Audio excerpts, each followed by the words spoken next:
Okay, good evening, guys. I'm myself Dheeraj. I'm currently pursuing second year CSE in a college SASTRA University. Today, I'll be guiding you through the session of arrays and strings.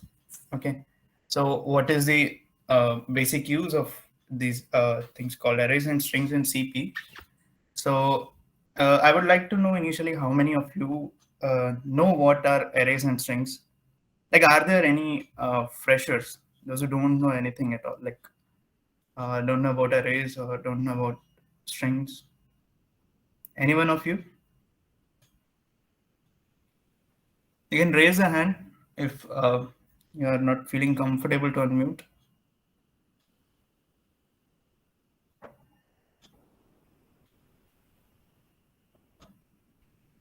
Okay, so I can assume that all are having some basic knowledge about the programming languages and these things, arrays and strings, right?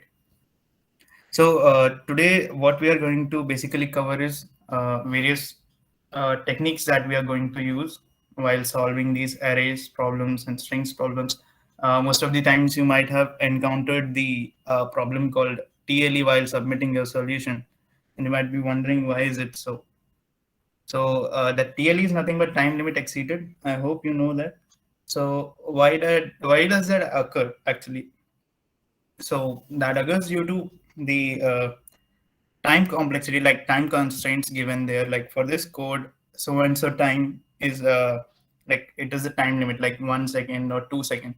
So if your code couldn't like perform 10 power 8 operations in a second, actually a processor can compute or can perform 10 power 8 operations in a second. So if your code's time complexity is like O of n square and its constraints are like maximum is going up to 10 power 5. So big O of n square means n value is 10 power 5. So it will go up to 10 power 10. Okay. And time limit is 1 second. Okay. And in 1 second, you can perform 10 power 8 operations. So if your big O of n gives a value of 10 power 10, so can the computer perform all 10 power 10 operations in given 1 minute, 1 second time limit?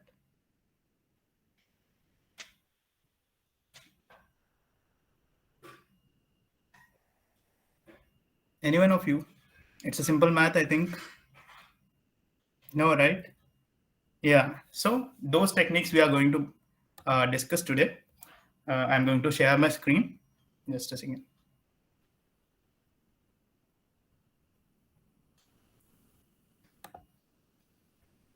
Is my screen visible? Anyone of you can unmute or type in the chat Yes, it's box. visible, Dheeraj. Yeah, thank you. Okay. So basically, what are arrays? So I would like to give a basic definition before we start so that you keep it in mind while dealing with this. Okay. So arrays are a homogeneous collection of items. Okay. So homogeneous in the sense it cannot contain any like it will all the data present in it will be uniform at each and every block. Like you know, right, like arrays are divided into blocks, right? I'll tell just a minute. So here you have, see, array is like this, right? You have a block, it is divided into blocks. Okay. And it has some sort of data, right? So here it is an integer array because it is uniformly having all integers at all blocks. Okay.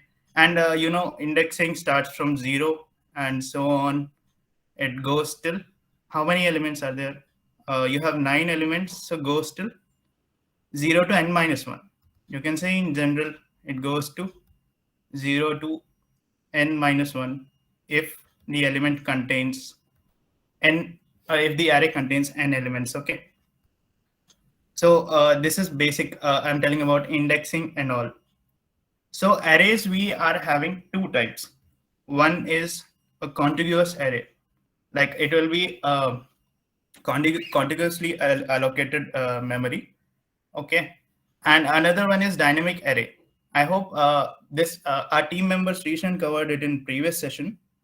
I hope if you want it in more detail, you can go and see his video. It is covered there. And most of the time we use the dynamic arrays, and those are also called vectors. Okay, this is because we have constraints of space complexity. Okay, uh, I hope you guys know what space and time complexities are.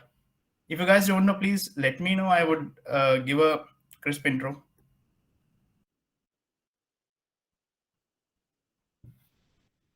Anyone who is not aware of time complexity or space complexity?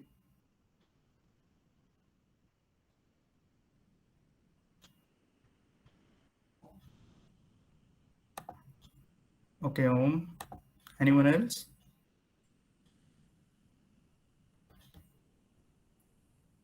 Okay, Pavitra. Om raised hand, and again you lowered your hand. Okay, Crusader. Come on.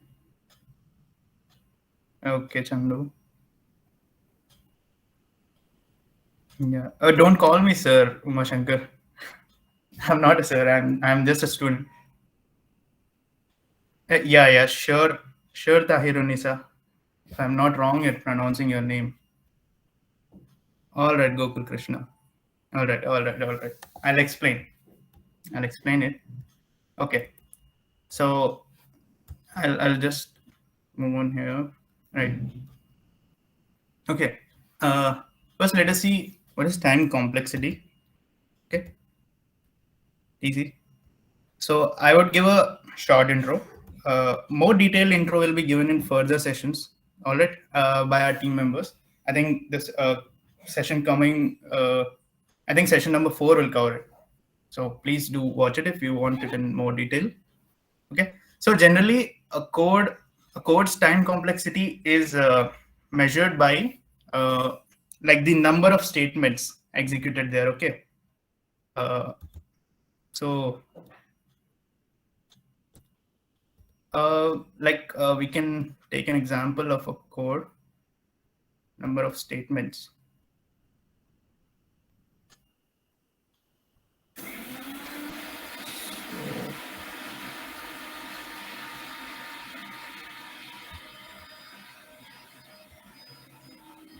Okay, so generally when we solve with a loop, okay, let it be a for loop or let it be a while loop.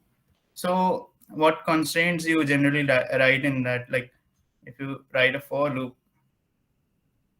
okay, you have some variable here, right? Okay, let's say it's I. Okay, so now I is less than some, you keep some constraint, right? Like n. Okay, and let us say it is an increasing for loop, like incrementing one. Okay, plus I. So can anyone tell me how many times does this loop run? There are some, let us say one statement that is executing here. Okay, there is only one statement. So can anyone tell me how many times does this loop run? N times. N minus someone give n minus one. Please once again think of it. It will run n times. Okay. Yeah, n. Right, Bharani. Right, Chandu. It's n. So okay. So this is one statement. Okay, and it is running n times. Okay, my code is nothing but I have like it's a general, like you have what do you call hashtag include stdio here. Okay, and then normal just int main, and I'm just running this loop. Okay, just as of now consider only this thing. Okay, so this one statement executes for n times. Okay, so now my code's time complexity will be the maximum number of statements executed at a given time. Okay, so let us say if you had an if statement here. Okay, just a minute.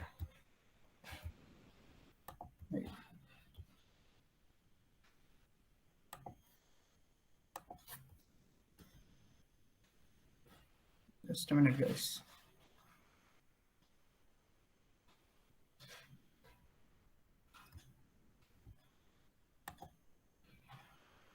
Dheeraj, sorry I to don't know interrupt. why. So Yeah, I think you are facing some issues. You take care of yeah, that. yeah. So meanwhile, I'll say that okay, we cannot spend much time on explaining time complexities as of now. So the basic crux goes like if you let's have an array. Like so, array is the topic for today. So the array has 10 elements, right? So if you want to traverse the array, meaning if you want to read each and every element in an array, so you need to perform at least n operations like one operation per element, right? So at that case, you're traversing an array. I think integer is having a problem, so it'll be back.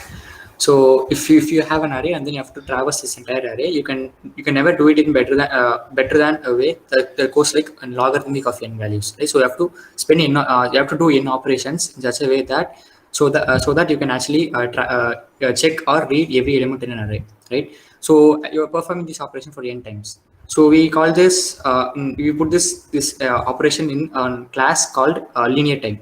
So it basically means that time complexity on general says how the rate of the growth of your algorithm with respect to the input, right? So if your input increases in a linear manner, your number of steps taken to solve that problem or the number of steps taken by the algorithm, the number of steps performed by the algorithm will also increase linearly.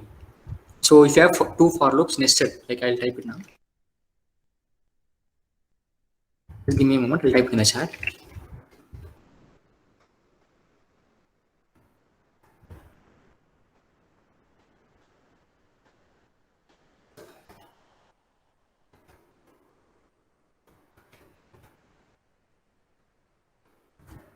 So yeah, if you have nested for loop, so you'll have and quadratic time. You'll need to perform n square operations. Basically, if you have 10 elements in an array, and then if you have two for loops nested inside, and then you do the same operation, you do whatever operation it may be, like maybe a very heavy operation or light operation.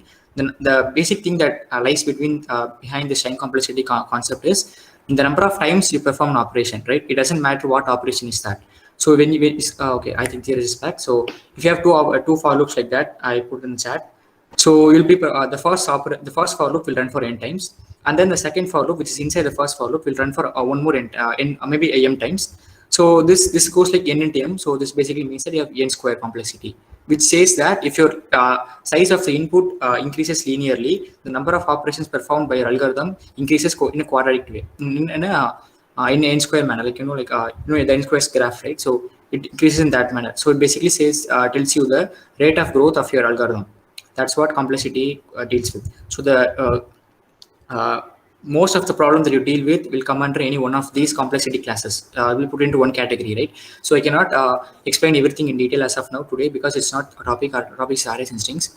So the famous class, like a very big class that we usually use is constant time, which means that no matter what size of input that you have now, your algorithm will always perform same number of operations. That is O of one. So that is known as constant class. So that is O of one. And next we have linear time, which basically means that O of n, and then we have quadratic time, O of n square. Between these two, we'll have logarithmic time, which means that if you have like if size of input is 8, then your algorithm will perform only 3 operations, right? So as for logarithm, everything that is concerned as far as CP and CS, computer science, when we say logarithm, we mean a logarithm of base 2, right? So we have logarithm, and we also have n log n. So this is how time complexity works. The space complexity works in a similar manner, where we say that as the size of the input grows, what is the rate at which the space occupied for the algorithm increases, right? So that's how complexity works. We'll look at this in a in-depth manner in next coming further coming sessions. So we'll now proceed with the lecture. Yeah, thank you, Srishan. Okay, as Srishan said, space complexity is nothing but the maximum space occupied by the program during its execution. Okay, so whatever constraints are given there, okay, according to that, the space complexity is measured. Okay, and your code, like if it uses an array of length n, okay, array of length n, then it's and nothing else. Okay, I'm just talking about your code has just an array of length n, let's say. Okay, so its space complexity will be nothing but we'll talk in terms of big O of n. All right.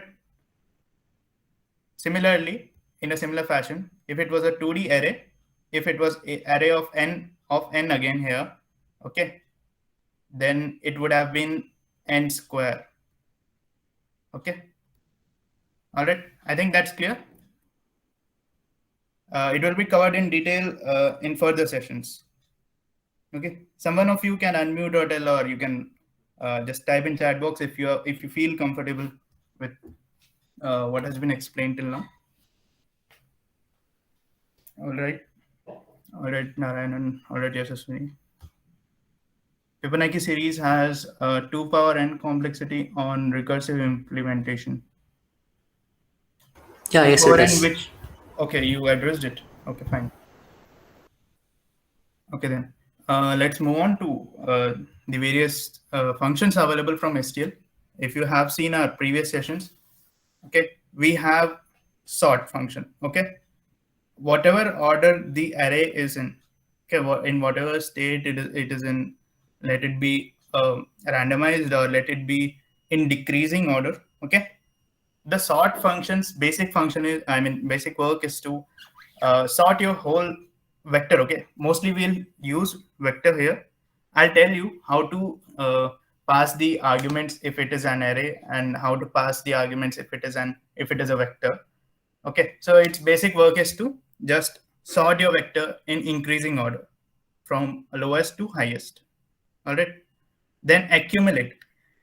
This is a very useful function. Okay, when like you need to calculate sum of a like sub array, like from you have an array of length n, okay, and you want to calculate till, like, just a minute, you want to calculate till some, okay, just a minute, you want to calculate till just 0 to 5th position. Okay, this is your n up till here. Okay, and this is just 5, and 5 is less than n, definitely. This is causing problem actually. Just a minute.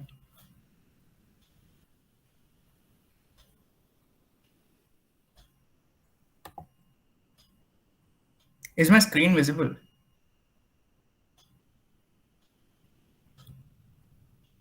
Yes, it is visible.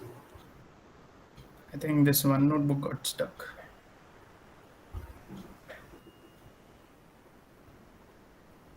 I can see your cursor move. Yeah, but I am not able to write actually. This one notebook got stuck, I guess. Okay, I think so. Can you move to Sketchpad in browser? Yeah. I'll try. Just a minute. Just a minute. I'll leave and join. Just a minute.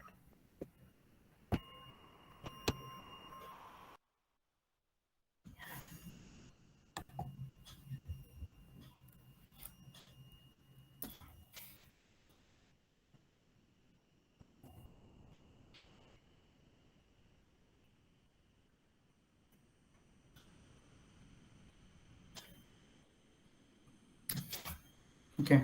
Is my screen visible now? No, you're not presenting. Just a minute.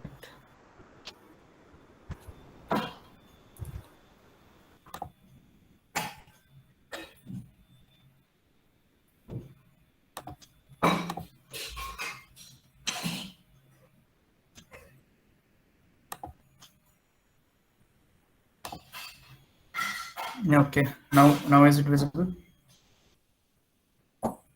Yeah, it is visible now. Okay. So what were we talking about? We were talking about accumulate. Okay. So as I said, if you have an array of length L or n, from that array, if you want to extract the sum of let us say some from index 2 to index 5 of that array. Okay, so you can make use of accumulate function. So in this, the arguments passed will be the first iterator, in the sense your whatever the first point is, like if it is index 2, so we will pass an iterator address that denotes the second position. Okay, and the last iterator is whichever address, that is up to which address you want the sum. So in our case, it was of length n, and we wanted the sum from second index to fifth index. So our first iterator address will be, let us say it is the address of beginning of that vector. Okay, so it plus 2, it dot begin. Okay, you might have seen this thing, it dot begin, sorry, v dot begin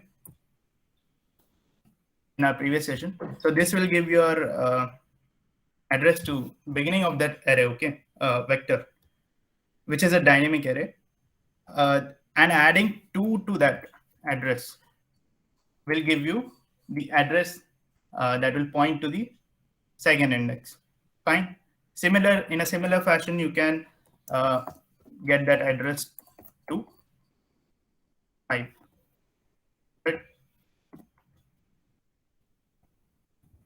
So in this way, you can pass these 2 arguments, and this third argument is nothing but the initial value or whatever you want to give. For example, you had a variable called sum, in which you are previously running a for loop, and you are just adding sum plus equal to whatever index you wanted. Okay, so you can pass that variable itself, and given that the variable was initialized to value 0. Okay, sum is equal to 0 was initialized, or whatever the sum it had, and you want to add it to it. Like sum had a value of 5 previously, and you wanted to just add this part of sum to that variable, then you can just pass that variable here, and you'll get again that value, and you should keep a variable on left hand side so that that gets assigned to another variable. All right, and then find function, it's as its name suggests, its work is to find whether that element exists or not. It's not a boolean, it will return an iterator pointing to it. For example, let us say we have an array, just a minute, we have an array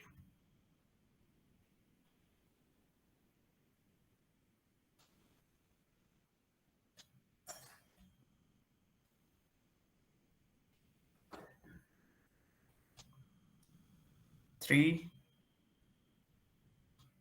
8, 7, 1, 2, and 0.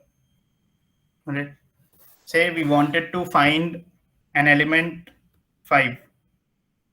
Okay, in this vector. Okay, so 5, does this element exist in this array? Say yes or no, or you can just No. right. So what does this function find do? That will return actually the ending position of this vector. Okay, so this is nothing but, you can say, end. It is nothing but, if you calculate this is, let us say, vector v. If you calculate v dot end, okay, v dot end is nothing but this thing. It will point to this. Okay, so if as 5 is not present in this array, the result you will be getting is v dot end. And let us say we wanted to find 7. Okay, on which index 7 is present? 2. Index 2. All right, so what it will return is, can I say that it exists at v dot begin plus 2? Yes. Can I say this?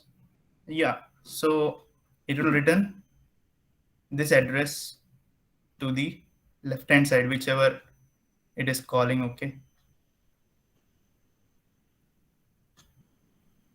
so this is the address written to the left hand side. And generally people, how people use is like it. Okay, because it is an iterator. I hope what is iterator was it was explained in the previous class. Okay, so what people generally do is it minus v dot begin to know the index I of that element. it minus v dot begin. So simply it is a arithmetic addition only. You finally get the answer 2, right? So this is how you can find out your index using this find function. Okay, let's move on to the next one. The max underscore element of first iterator comma last iterator. So if you had some array, let us take the same example, this example only. Okay, so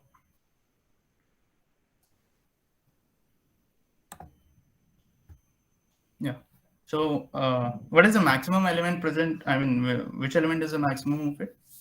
8. 8, right? That is present at index 1.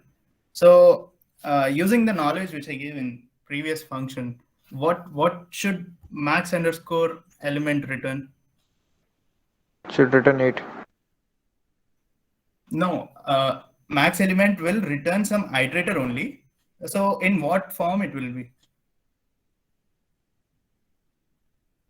Like in the previous one, we found out 7 and it returned this, right?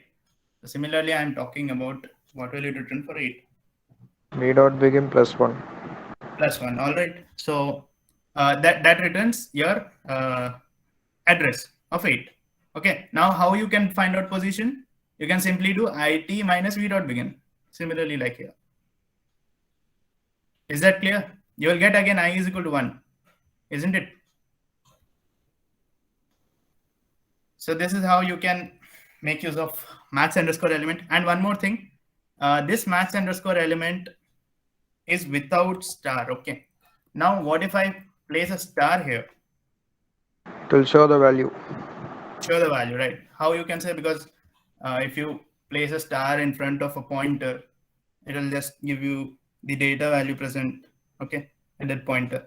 Similar, in a similar fashion, min underscore element is also used. And what is the work of reverse? It is as the name suggests, again, it will reverse your whatever iterator addresses you give.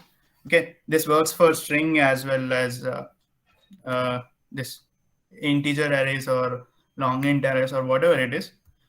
So if we take this same array, reverse will do nothing but just like you guys might have seen that what do you call reversing an array with simple for loops or whatever you guys do, swapping, right? Generally you do swapping, right? So here it will just play with the pointers and it will be even more fast. Okay, so after reversing your, let us say it was vector v, and how many elements are there? 3 and 1 2 3 4 5 6. Okay, so after reversing it will become 0 2 1 7 8 and 3.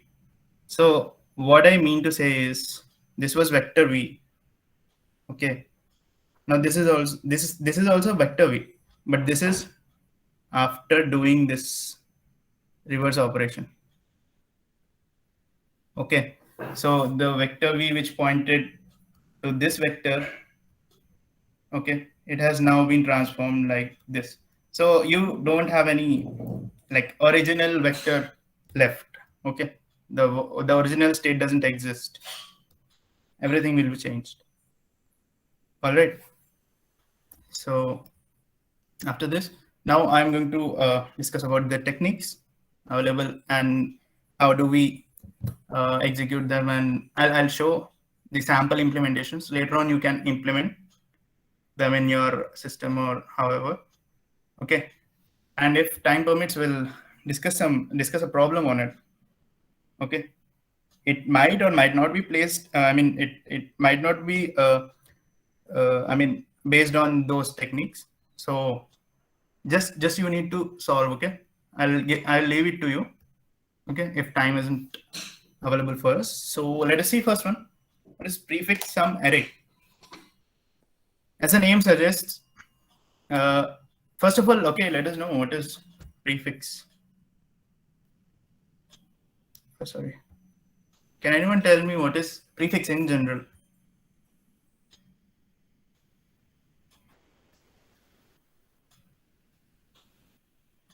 Let us say you have an array of length 5 or 6, you can say. So can anyone tell me what is prefix? In general, not in arrays. In general, where do you see? In English, right? Can anyone unmute or just type in chat box what is prefix? I hope you all cleared 12th boards.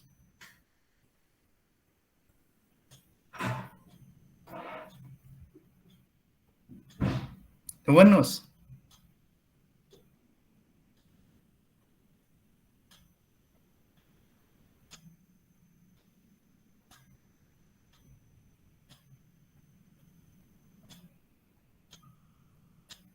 Bharani, you mean number placed before another? Can you just elaborate it? You are talking in terms of array.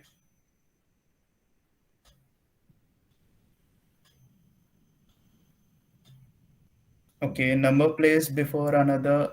You mean like, because in array we have all the numbers placed before other only. Okay, let me get to the point. Okay. You have an array 3, 1, 4, 5, 7, and 9. Okay, so this is an array. Generally, if you have a word, let us say A, B, C, D, and E. This is a word.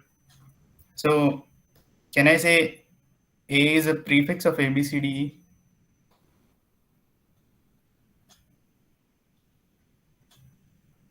Yes. Right? I can say AB is a prefix of A, B, C, D, E.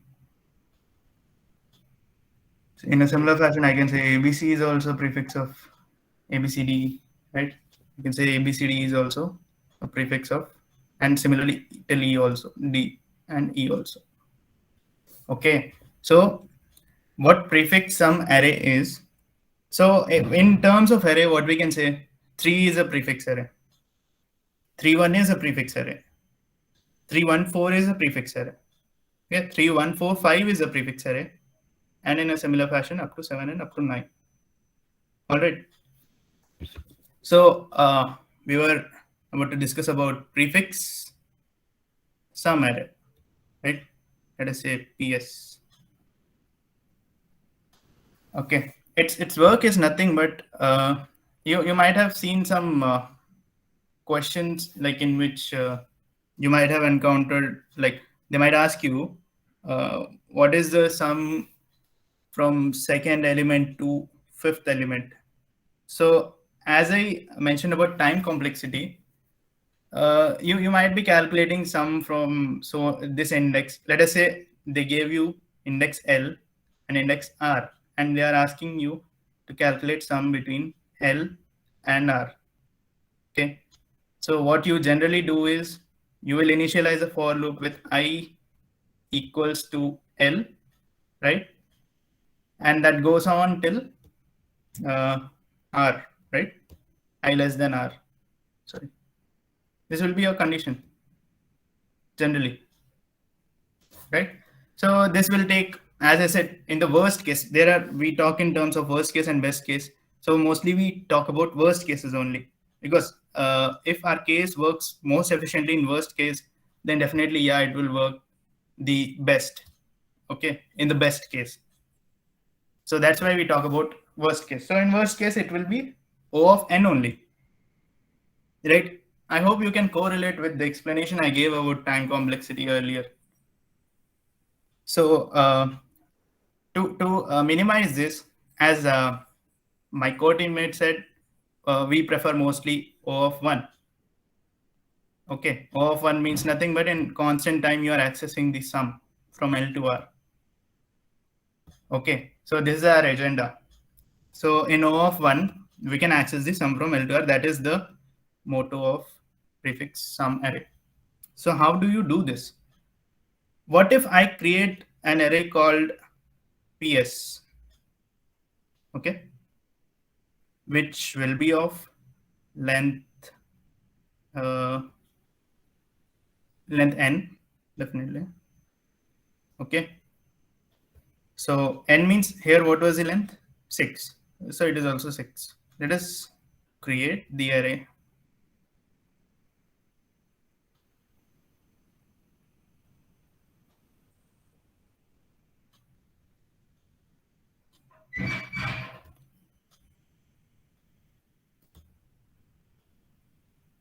All right. So what does this array store is, so first index will store the sum up to the first index or 0. Okay, let us talk about 0 based indexing. 0, 1, 2, 3, 4, and 5. Okay, so what is the sum till 0th index?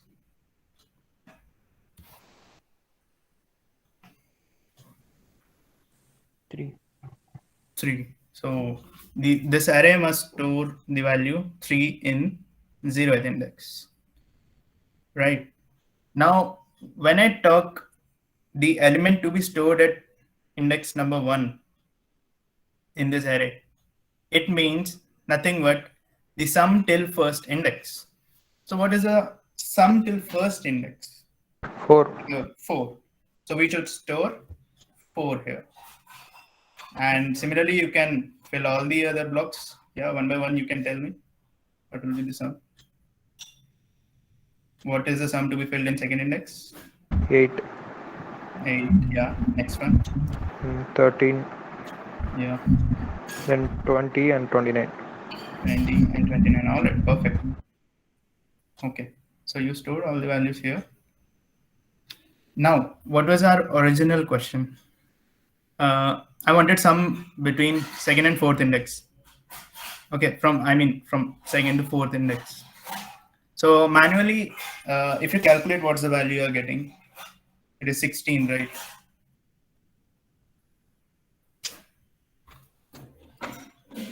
Say yes or no? It is 16, right?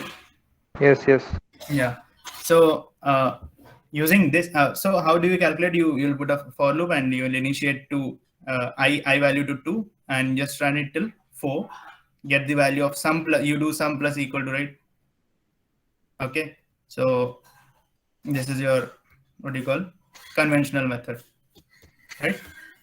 So from this array, you are given L value as 2 and R value as 4. So you are asked to bring the sum from this index to this index. So now what we can do is just do a single operation. That is nothing but, can I say the sum till fourth index? Okay. If I subtract the sum till first index from fourth index, will I get the sum? Say yes or no. How many of you agree? Can you say that again? I would say that in the prefix array, I stored all these sums, right? So if I remove the sum of till first index from fourth index, so I will be remaining with this part only, right? Yes. I am saying, yeah, I'll repeat it. Okay. Till from this part, okay, from starting to this part, I am removing this part. So what I will be left with? Yeah, I'll be at plus 16. Yeah.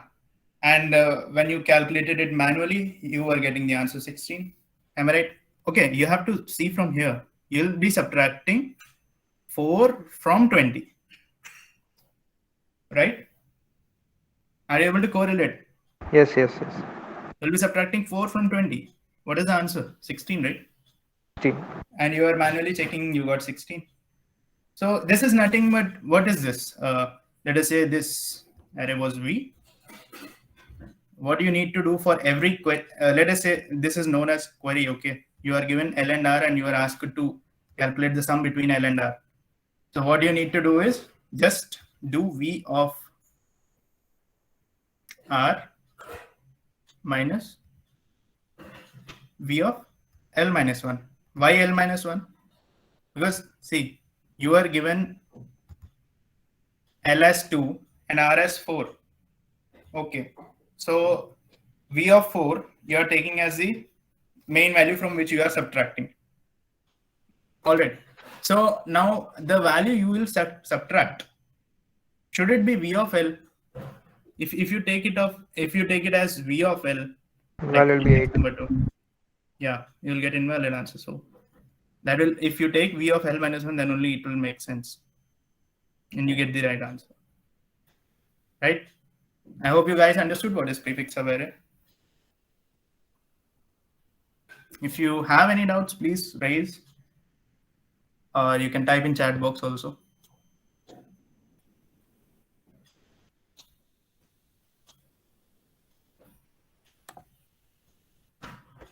I assume that there are no doubts as of now. I'll show a sample implementation also. Just a minute. Okay, so here you have prefix sum. Okay, see, I have declared an array. This is a type of declaration for array. Okay, if you have been through C++ course, so you might be knowing it. Okay, so see, we are taking the input for array A, and if I is equal to 0, which means that is the very first most element, right? So what I said, the first most, the sum up to index 0 will be the element itself present at index 0. So that is what I am doing. Prefix array will be storing the element as it is.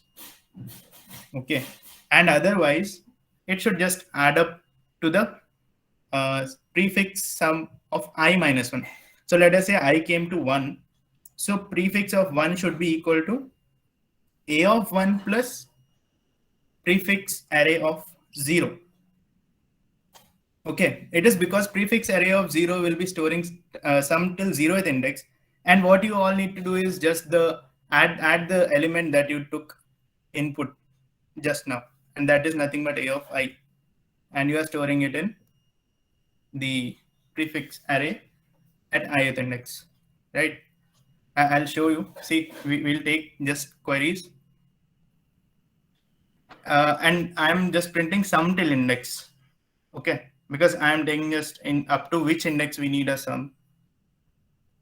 Okay, just I'll show you. Let us do interaction with the program only, then you'll understand.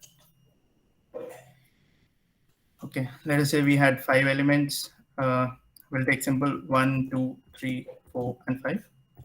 Okay, let us do 3 queries test. Okay, now if I want till 4th index, just a minute. What index did I give? Okay, it is taking indexes only. Okay, so till 4th index, what should be the sum? 4th index means till the last of the array. So what should be the sum?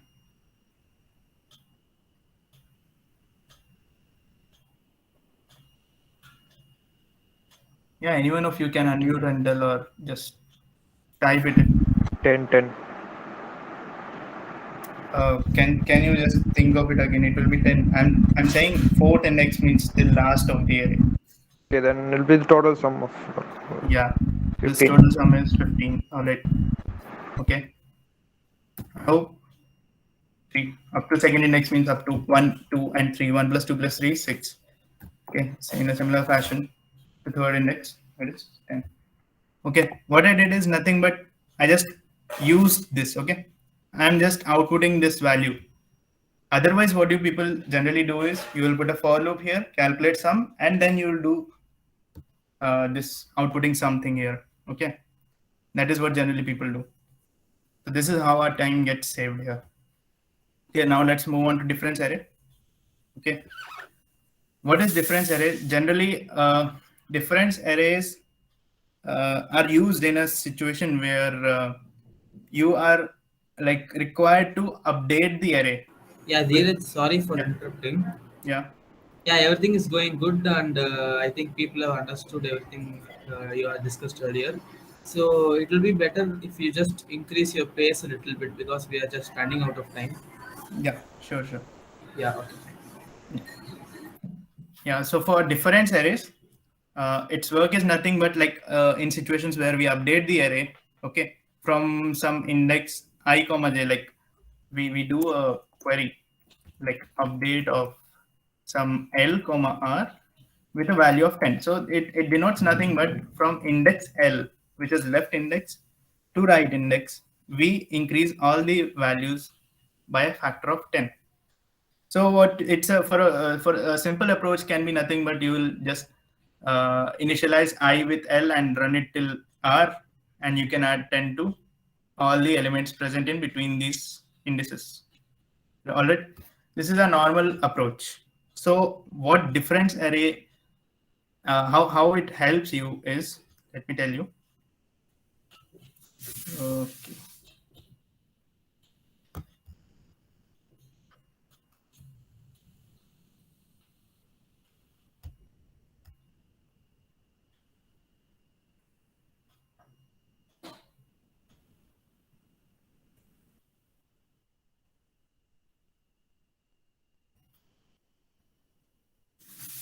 Okay.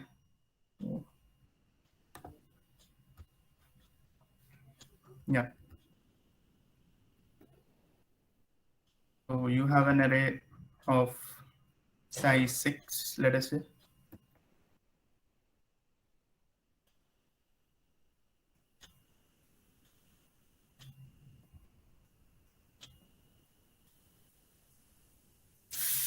Five and 6. Okay.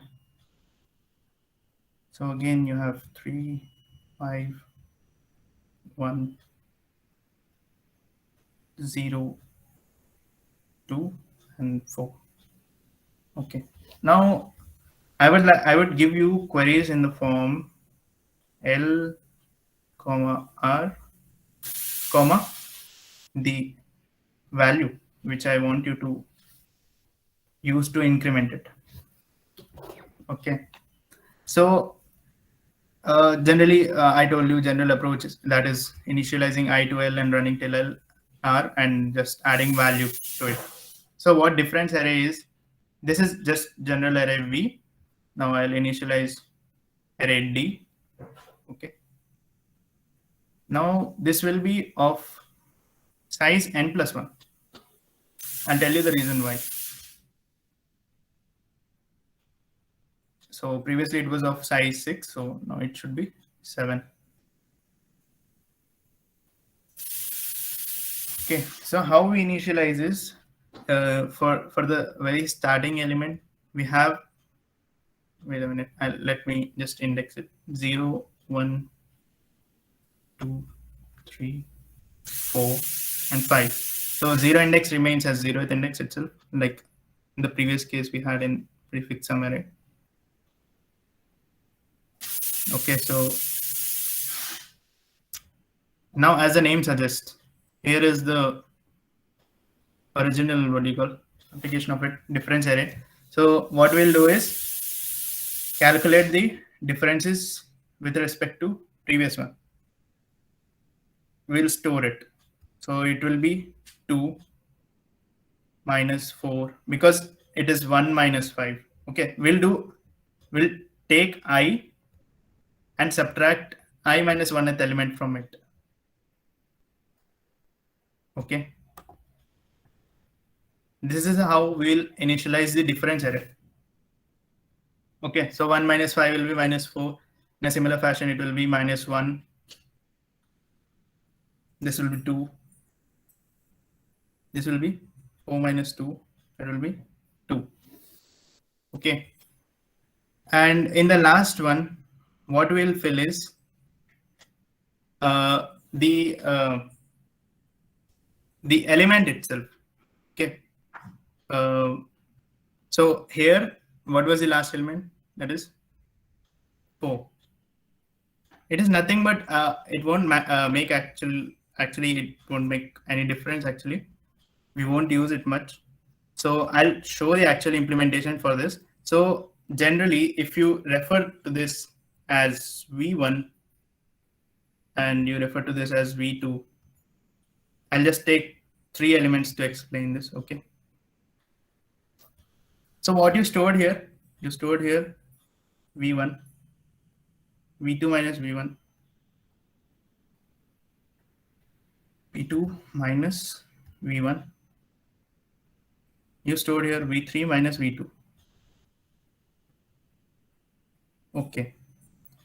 So while we are given this, what do you call these queries? So what we do is we just add x, okay, x or whatever this value is there.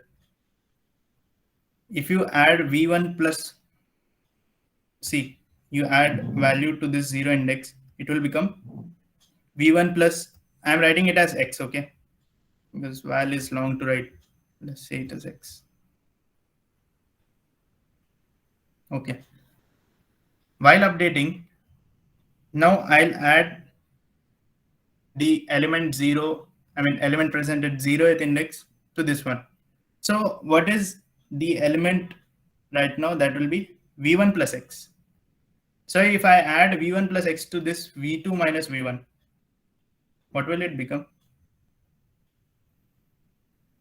I hope you understood.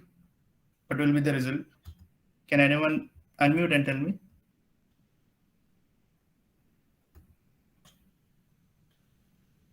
Or type in the chat box.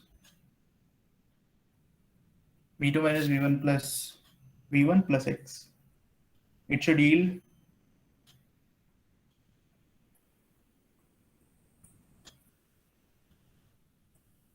Can anyone of you tell? V2 plus x. v2 plus x. All right. So what was our agenda? We wanted to update this array, means in the sense we wanted to add value x to these elements. So v1 plus x, this is what you wanted. You got it. Okay.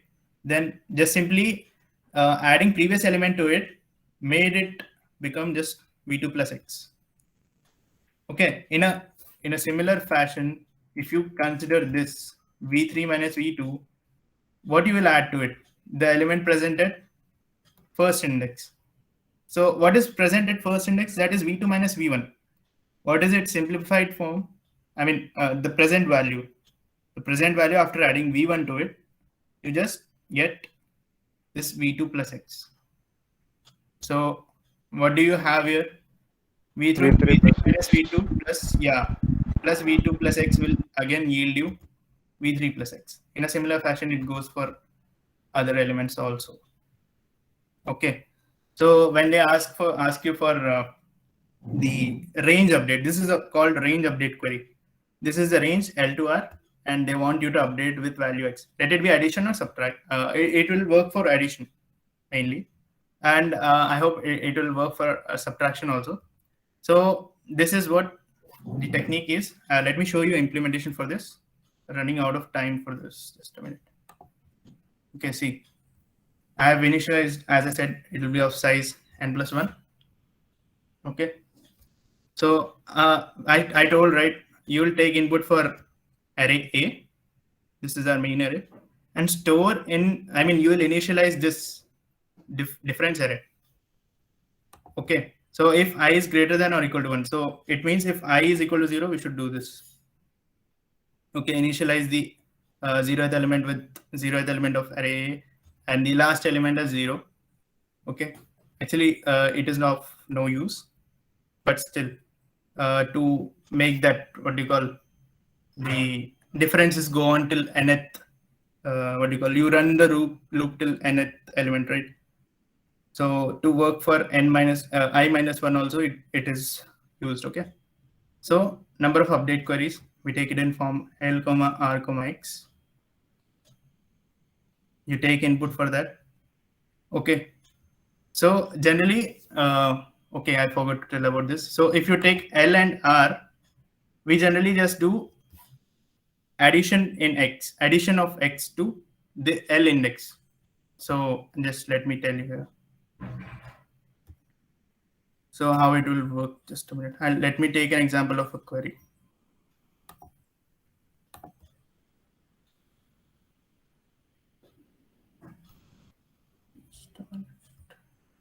Okay. So let us take an example 0 to 2 with a value of 5.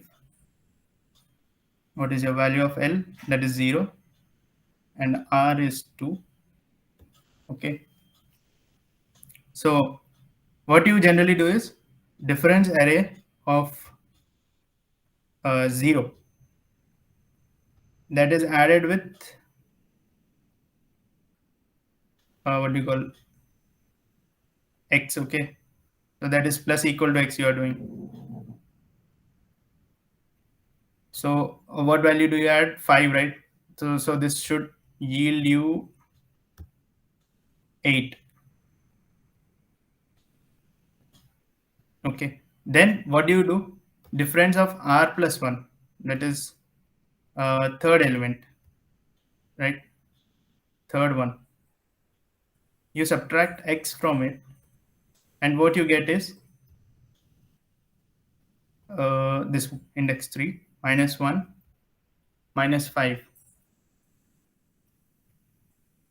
So this is minus 6.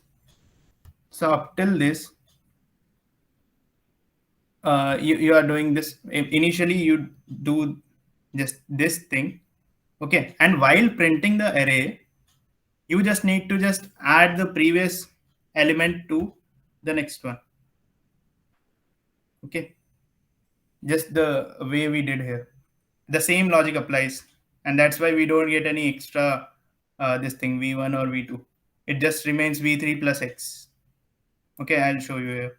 See, you just add the previous element to it and just print cout a of I. Let me show you.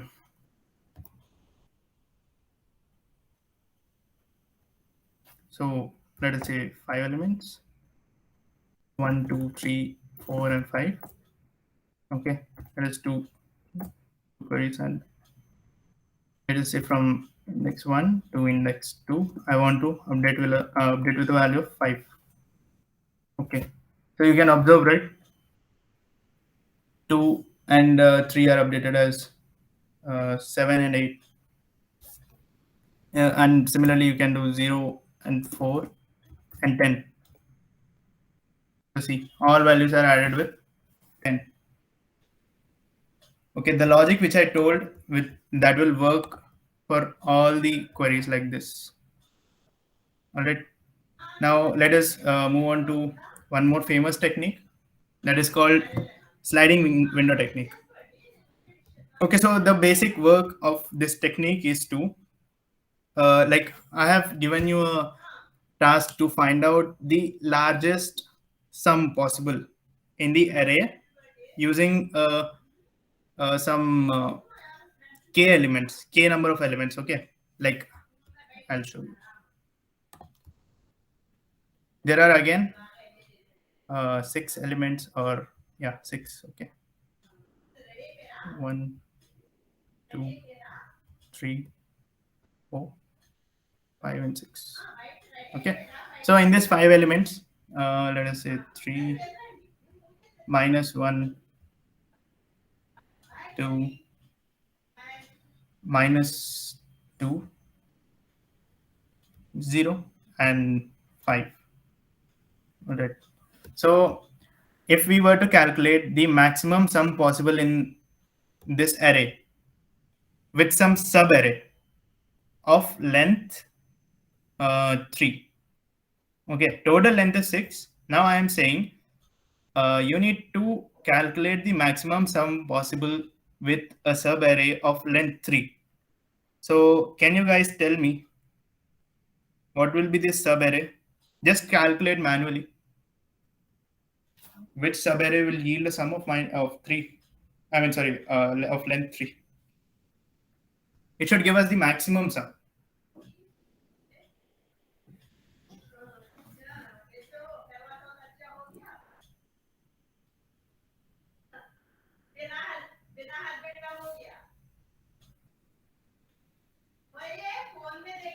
So, So subarray should be 3, 2, and 5, and the sum will be 10. 3, 2, and 5. Ah, You're mistaken. That is not called a subarray. A contiguous subarray. Oh. Contiguous means continuous. Yeah, like it should be I like didn't this. take that. Yeah. Just think of it. It should be like this or like this. These three or these three or these three. So out of these, you need to know the maximum sum. Which subarray will yield a maximum sum? I think the first 3 will give. All right. This gives a sum of 4. Right? And nothing with other ones will give you minus 3 and minus 1 and minus 2, minus 3. This part will give you minus 3. Now this part will give you 0. Now this part will give you 3. So this one yields a sum of 4. So this is the subarray you wanted. Right? Okay. Finding out subarray is not your task. The task is to find out the maximum sum. Okay. So what sliding window technique does is, now you are given n and its elements array. Okay. And you are tested for some t test cases, let us say, and for each test case you are given a value k. Okay, k is nothing but the length. Okay, here I gave it as 3, right? So k value is 3. In a similar fashion you might be given 4 or 5 or anything. Okay, so this is what, so you need to find out the maximum sum. So here what we will do, first we'll calculate the sum up till kth element. Okay, so k was 3. We are calculating sum up to third element. Okay, so you calculated this and stored in a variable called sum. Okay, now this sum, it was initialized to 0. Okay, initially, and you stored it in sum. Now imagine this is a window. Okay, and you just slided it to one position right. Now this window will look nothing but like this, right? Covering minus 1, 2, and minus 2. Does this justify the name sliding window? Yes, yes. Yeah. In a similar fashion, it will go 2, minus 2, 0. And then again, it will slide to next position. It will cover minus 2, 0, and 5. I hope you understood what sliding window is. So if some value is less than the sum value of this next window, you should update the value of sum. Means you should replace it with that value, right? So in likewise, for every window, you can just check the sum value, and you can store that value if it is greater than the previous sum value, and just finally output your answer. I'll show you the implementation just a minute. Sliding window. See. Just a minute.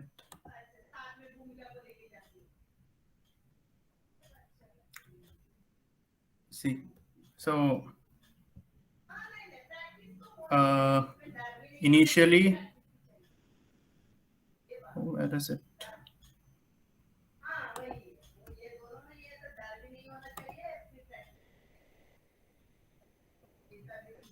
Okay, let me write here. It's not me. Okay, so you have to calculate from I to the k. Okay, and you just store it in a variable called sum, which is initialized to 0, and you will find out the answer. Okay, I'll initialize it to -1. Okay, so sum plus equal to a of I. As I said, we'll be finding till the kth element. Okay, now you need to shift the window, right? So just a minute.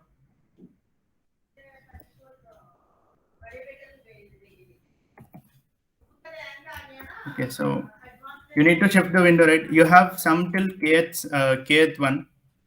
Okay, what you need to do is just you have this sum, right? Just a minute.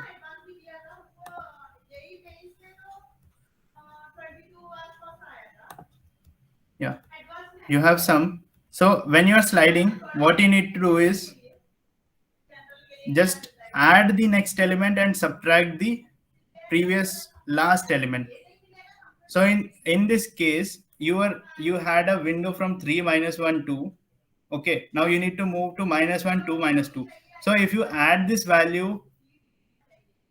to the previous window and subtract this value to the previous window from the previous window, so I guess that should be enough, right? So -2 you are adding to this sum. Okay, -2, and you are subtracting 3 from it. Okay, so this will create a new window, right? So this will start from which position? This will start from kth position, and I less than n. Okay, and then you store a variable called int temp.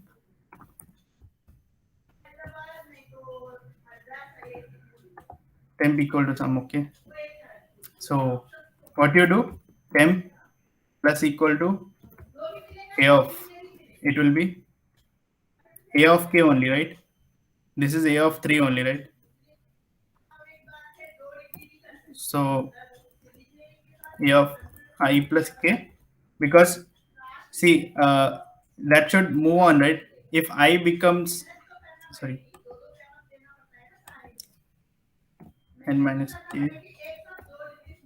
Okay, see, it should move on from like I will be 0, then only it will be a of k, right? If I becomes 1, then it will go to k plus 1. That is the window we wanted till here. Okay, but in that case, so up to it should go to what value? It should go to till until I plus k is less than n, right?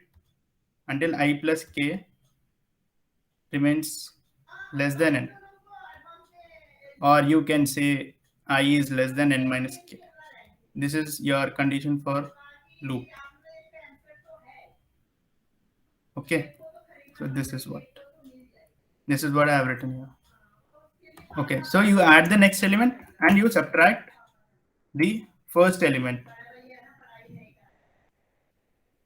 right? So what is your first element?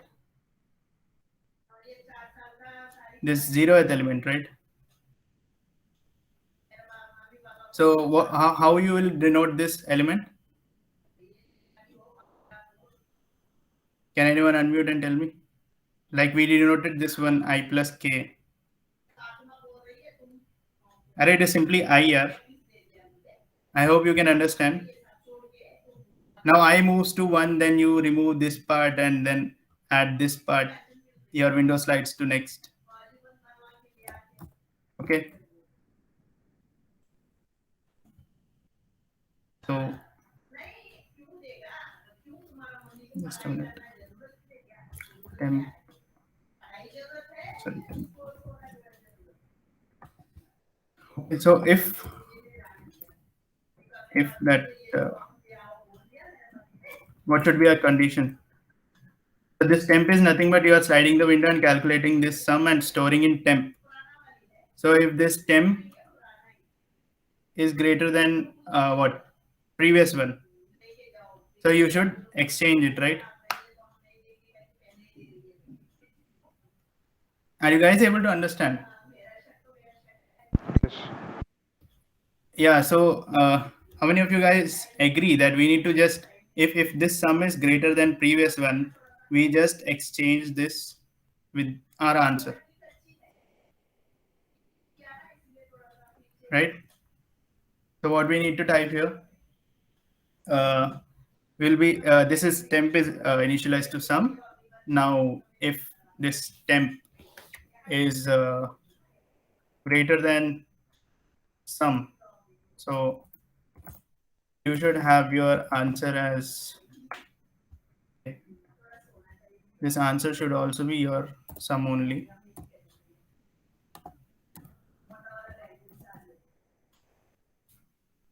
Your answer should be, just a minute, answer should be your what do you call temp, so that this answer always gets the updated value. Okay, and for every iteration you have your window sliding and you have all this I mean the value of sum in temp. Okay, I hope this is how you will implement. Okay, we are running out of time, so Karen's algorithm I won't be able to cover it today. I'll share the resources, you can refer to that, and then you can try out this problem.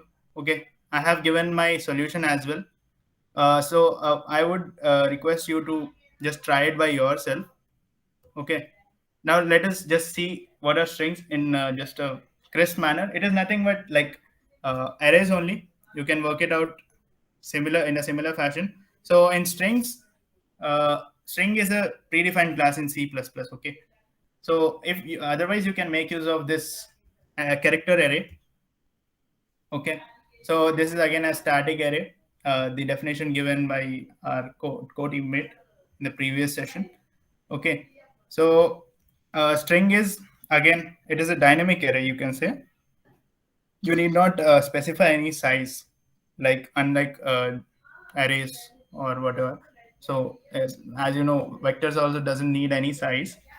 Okay, for this also the same functions apply. Okay, you can just, if, see, I'll tell you, if str is a string, so beginning str dot begin will give you the same thing. Okay, str dot begin will give you the iterator to beginning position, and again similarly str dot end will give you the ending position of string. So first iterator, last iterator, you can do this same. Okay, reverse will also do that. So count will just like count like from first iterator to last iterator, whatever you give here. Like for example, we had a string a b c b c d and b. You give the starting of the string and ending of the string in first and second argument, and in third argument if you give the character b to be searched, so it will return the count directly 2. All right, and sub str. So if str is a string, so you will call this as str dot sub str. So you will provide index. So let us say we wanted from first index to, from first index how many characters to be extracted. Okay, not till which index you want, but it is the number of characters you want to extract. So let us take this string itself. So from first index, you take 4 characters, that is BCDB, right? So this will return you BCDB. All right. So similar fashion is for erase as well. str.erase. So you provide the starting index, let us say 1, and again you want 4 elements to be erased. Now str will be updated to nothing but just it has a in it, because this part got deleted. All right, this is not the second index, guys. Just remember, this is number of characters to be extracted in case of substr, and in case of erase, it is just to be removed. Okay, and this is very useful, guys. Okay, you might have overcome about scope resolution operator in C++. So what does this? What is the basic use of this? I guess most of you guys have made use of this also, STD. cout. Just a namespace. Yeah, if you use namespace, then no std is not required. Not required. Yeah, but if you don't use, so you need to specify this. Why is it so? Because it is a matter that cout is a what do you call? Cout is a, you can say, what do you call, the uh, extraction operator, you can say, sorry, insertion operator, that is used to uh, give the output. Okay, so output streams. So actually this exists in this class, so that's why we use scope resolution to denote any member of that class. So in a similar fashion, npose is a member of class string, and we refer to this variable with the help of a scope resolution. Okay, so npose is nothing but a value -1. So it is used in a place where, like, we saw this find, right? So in vector, it returns v dot end. But in case of string, if you like, if you write a condition, if str dot find of the, sorry, you give this syntax like this: begin of str, sorry, str dot begin and str dot end. Okay, and we are searching, let us say, a character e, and str is nothing but this one again, a b c d b.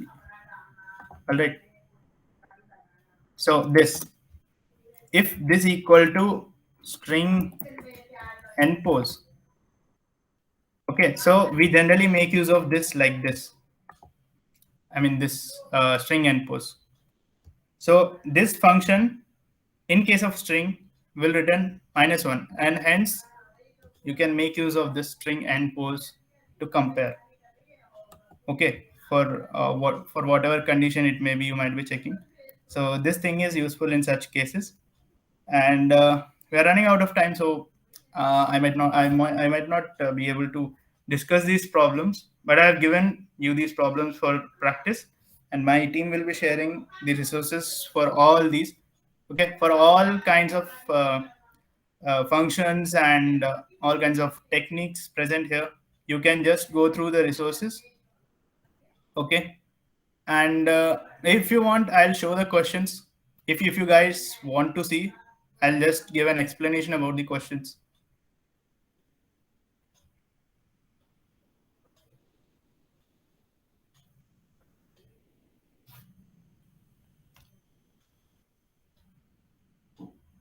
Yes, anyone of you wants the explanation to questions? Here are the questions. We want, yeah, okay. So I'll show you. Okay, let us see the array question. Array question is nothing but see, it is a flipping game. Okay, so Lahab got bored. Okay, so he invented a game to be played on paper. So he is given an array of length and all the elements present in it, a1 and up to an. Okay, and all those integers, all those elements can be either 0 or 1. So he is allowed to do exactly one move. He chooses the indices I and j. Okay, you have an array of length n, and you have to choose ij such that both are between 1 to n and I is also less than j. So if I say I is 2 and j is 5 and value of n is 6, okay, so then I value 2 and j value 5 is a valid one. Okay, because 2 is also less than 5. And he flips all the values ak for which their positions are in range I to j. So from 2 to 5, he'll flip all the values. Like if all of them were zeros from 2 to 5, he'll make them all 1. Because flipping the value means 1 minus x. X is updated as 1 minus x. Okay, since all the x were 0 in those 2 to 5 indices, those are updated as 1. Right? I hope you got this meaning of this operation. Say yes or no. Yes. Yeah. And then the final goal is to, you need to obtain the maximum number of ones, I mean optimal number of ones. Like you should find out what maximum number of ones you can get, whatever the operations may be or in whatever order they may get executed.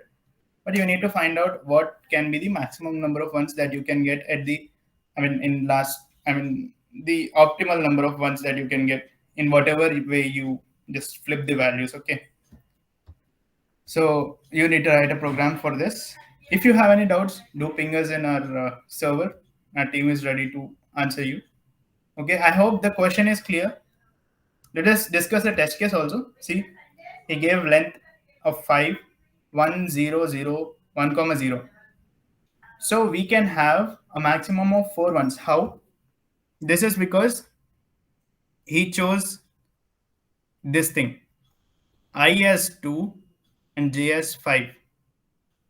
He flipped all the values from 2 to 5. So this becomes 1, this becomes 1, this becomes 0, this becomes 1. So how many ones do you have in the final state after you flip all? I think 4. it's 4. Yeah. You understood the test case, right? Yes. In a similar fashion here, you just choose these two and don't disturb these ones. Simply update these zeros. Okay.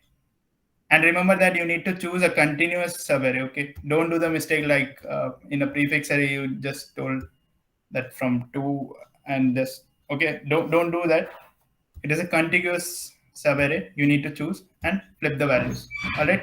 This is the array question, and this is a this is a string question which I chose.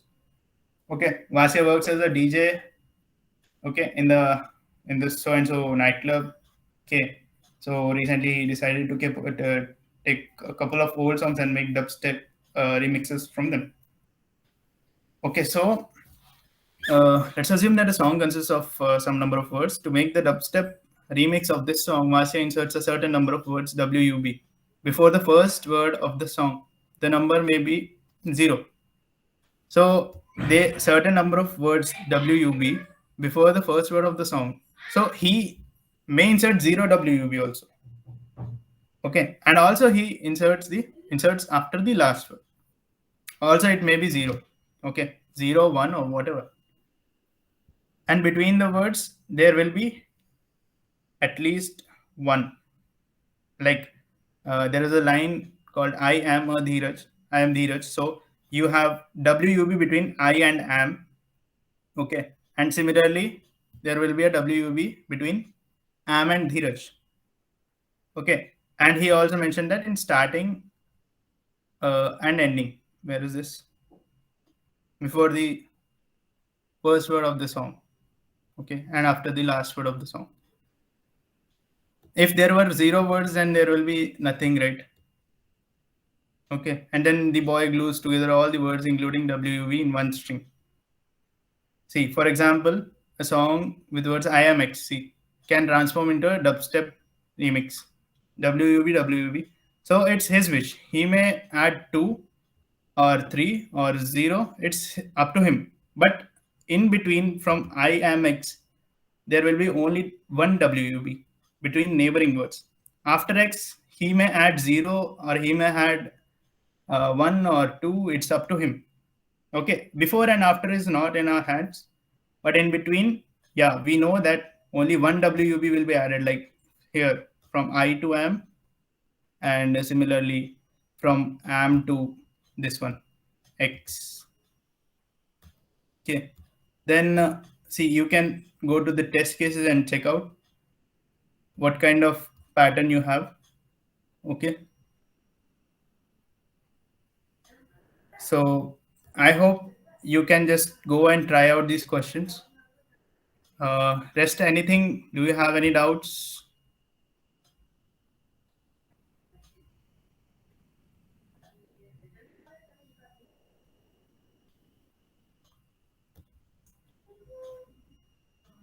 Yes, feedback is also encouraged.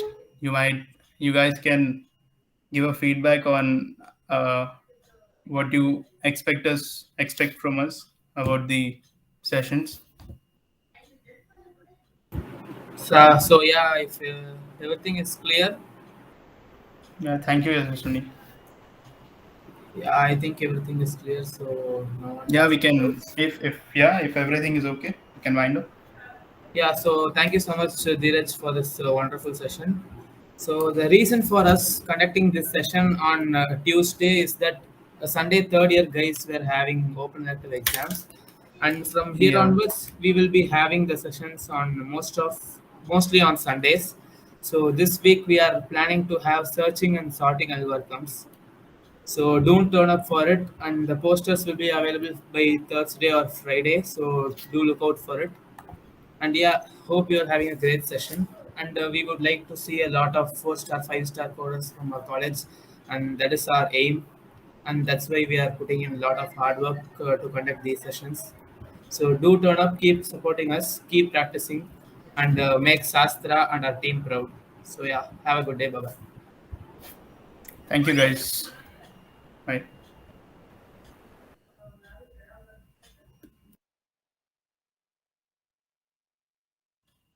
Yeah, well, welcome.